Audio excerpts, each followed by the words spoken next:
महाराष्ट्र में महाविकास आघाड़ी ने विधानसभा चुनाव साथ लड़ने का फैसला किया है। यानी शिवसेना, यूबीटी, एनसीपी पवार और कांग्रेस ने अब साथ लड़ने का फैसला किया है।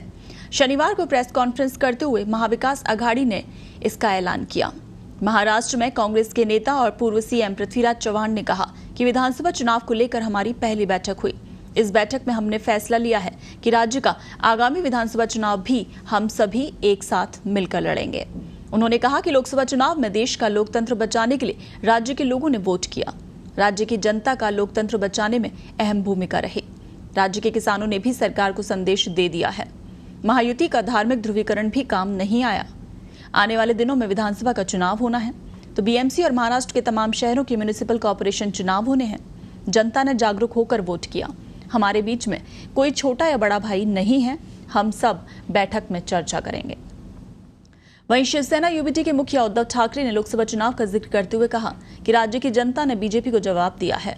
ये लड़ाई लोकतंत्र और संविधान बचाने की थी। ये विजय हमारी अंतिम नहीं बल्कि अभी लड़ाई शुरू हुई है। आने वाले दिनों में विधानसभा का चुनाव होना है और हम सब एक साथ लड़ेंगे। चुनाव आयोग ने पार्टी के चुनाव चिन्ह को लेकर क्या किया ये सबके सामने है और हमने सुप्रीम कोर्ट में से चुनौती दी है जहां से हमें न्याय की उम्मीद है। वहीं ठाकरे ने बीजेपी पर हमला बोलते हुए कहा कि चुनाव में नकली सेना, नकली संतान, मंगलसूत्र बचाना, ये सब क्या सही नैरेटिव था? 400 पार का नारा तो बीजेपी ने ही दिया था। अच्छे दिन के नैरेटिव का क्या हुआ? मोदी की गारंटी का क्या हुआ? अकाउंट में 15 लाख रुपए आएंगे, बीजेपी का ये नैरेटिव नहीं था क्या? महाराष्ट्र और मुंबई के मराठी लोग राज्य को लूटने वालों को वोट नहीं देंगे। देवेंद्र फडणवीस ने हमें जो कहा था कि उनकी सरकार रिक्शे के 3 पहिए की तरह है, अभी केंद्र की बीजेपी सरकार की भी हालत ऐसी है। उद्धव ठाकरे ने पीएम मोदी को लेकर कहा कि प्रधानमंत्री का पद देश की जनता ने दिया था, अब एनडीए के कारण बने हैं। इस बार के चुनावी नतीजों से साफ हुआ है कि मोदी पर लोगों का भरोसा कम हुआ है।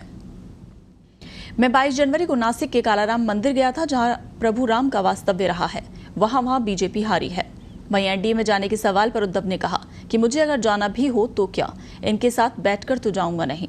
शिंदे और उनके साथियों को लेकर किए गए सवाल पर उद्धव ने कहा कि जो लोग छोड़कर गए हैं उन्हें वापस नहीं लेंगे। वहीं शरद पवार ने भी कहा कि छोड़कर गए लोगों को वापस लेने का सवाल ही नहीं होता। देश में जाति आधारित जनगणना की आवश्यकता है।